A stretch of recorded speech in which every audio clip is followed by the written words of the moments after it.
rookie or something. That's he playing looks like average he still needs 2.0, a man. lot of work. Yeah. He needs a lot of work. It's ugly for them. And Le'Veon Bell's hurt now. They're gonna be bad. That is a 4-win team. It looks like it's not good. You think they go win one every 4 weeks?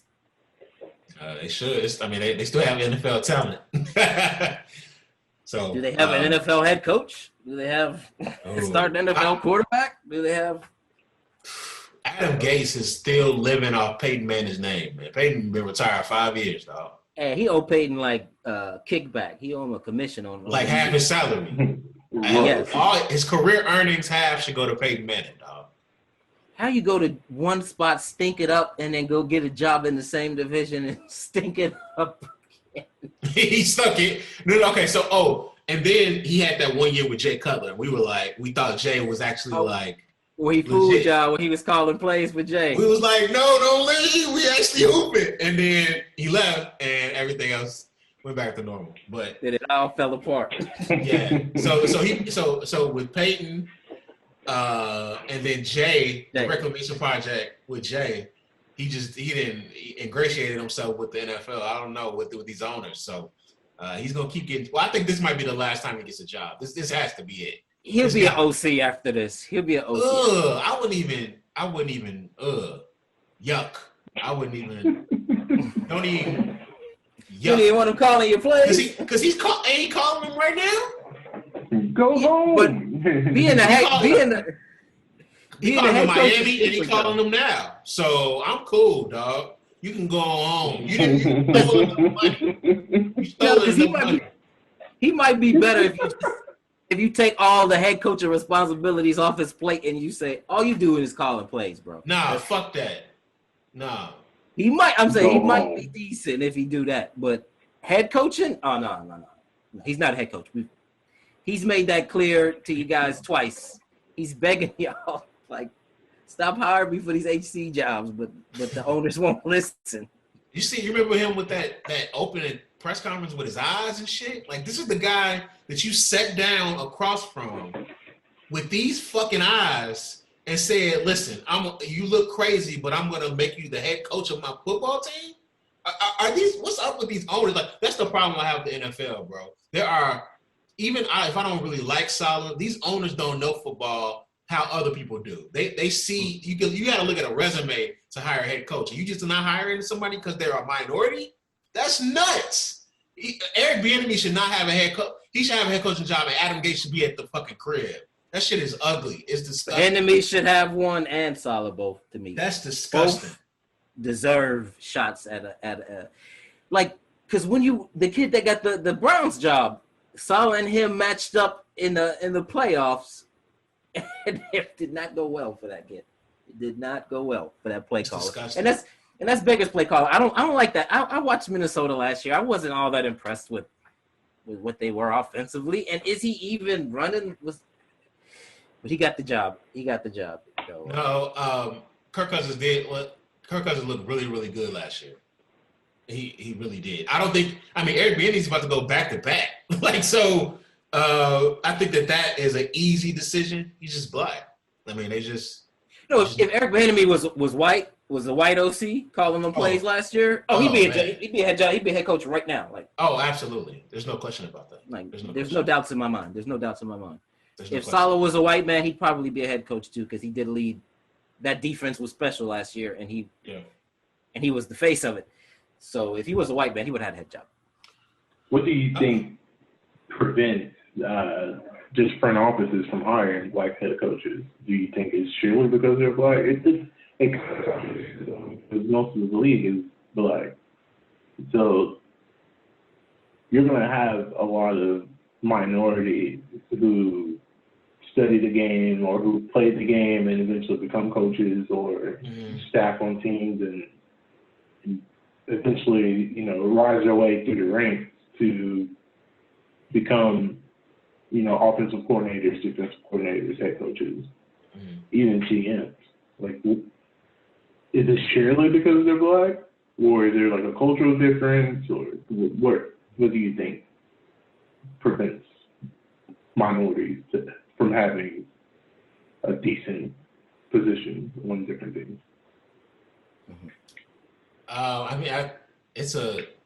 That's a layered question, and it's I think it comes down to when you got to look at these owners and who they are. They're white boys who have been rich, most of their lives, so they don't really come in contact with minorities in certain instances. So you have to have black people playing on your football team to even have a chance. But empowering black people is something that they've never seen or want to take a risk on when it comes to their own football team, which is an issue because it just goes back to the systemic racism in the country. In workplaces, black people are good enough to be your players. They're good enough to be even your defensive coordinator. They don't really want to hire offensive coordinators as black offensive black coordinators. OCs. No, they don't. Because they think that they're limited. They have limited intelligence to really make a difference, which we're seeing with Eric Bieniemy is not the case. And throughout the years, there's a lot of great black coaches on both sides of the football. So I don't know, man. It's just you got to look at the ownership in the NFL, and you can see the answer pretty clearly in my eyes.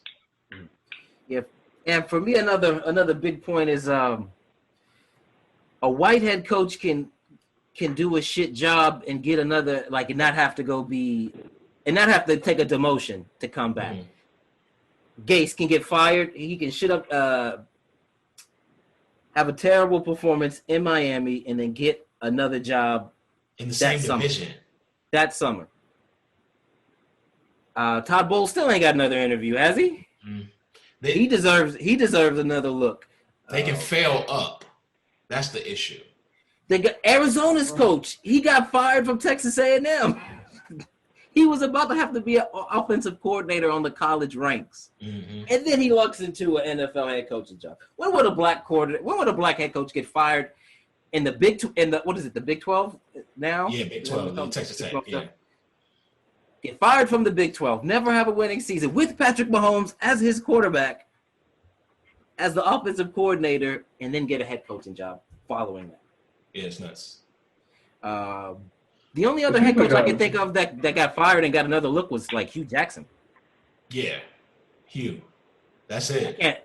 Lovey went to the Super Bowl, NFC Championship games, and once he got fired, he had to go to college to get a job. Yeah. Lovey. He went to Tampa.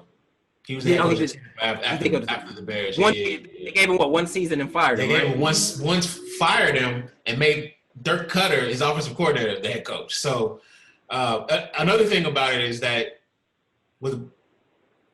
there's a cultural difference between black people and white people. So it's tough for us to operate the same. So if you're the owner, you're going to hire somebody that you're comfortable with. So it's tough for us to navigate the same spaces as them too. That's another issue because it's tough for the ownership people that have never hung out with black people at all to really sort of bring this black guy into their homes. These Adam Gase is able to get a head coaching job because these white owners know him and they feel comfortable with him because they have him at their houses. They run in the same circles.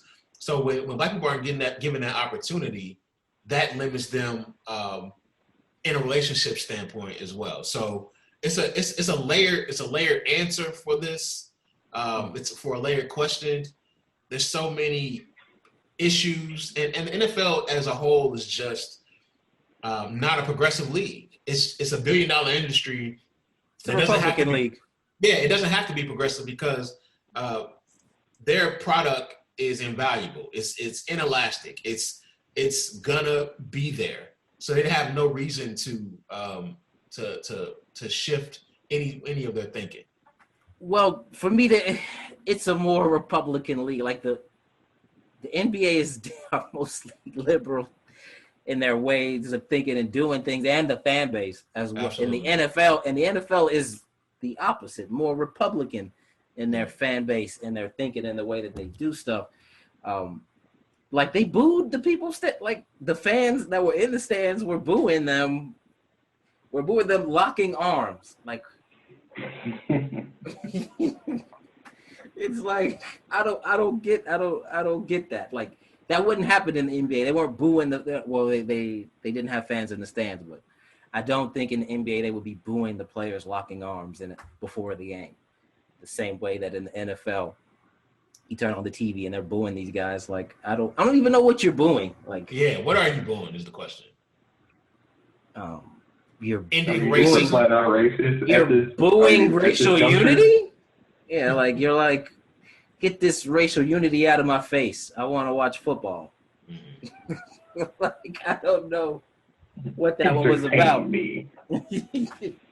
Yeah, I think another thing that the guaranteed contract, non-guaranteed contract. Yes. That is a difference here that's in play. If the NFL contracts are guaranteed, at least to a certain more extent than they are now, we will see faster changes, in my opinion. Yeah. I understand why they don't guarantee contracts, because it's a dangerous sport that they're playing. Yeah. Because the owners have, the NBA, the players have way more power than in the NFL, because they're the face that sells the NBA. LeBron James, James Harden, the faces, the stars, star-driven. NFL is like a factory. It's like just faceless, nameless bodies that you rotate in and out constantly, and they always change. So you root for the team more so than you root for the player. Like the NBA is more player-driven. So that's why I think that the NFL won't have those guaranteed contracts, because the owners know that they have the power in the situation. Yeah.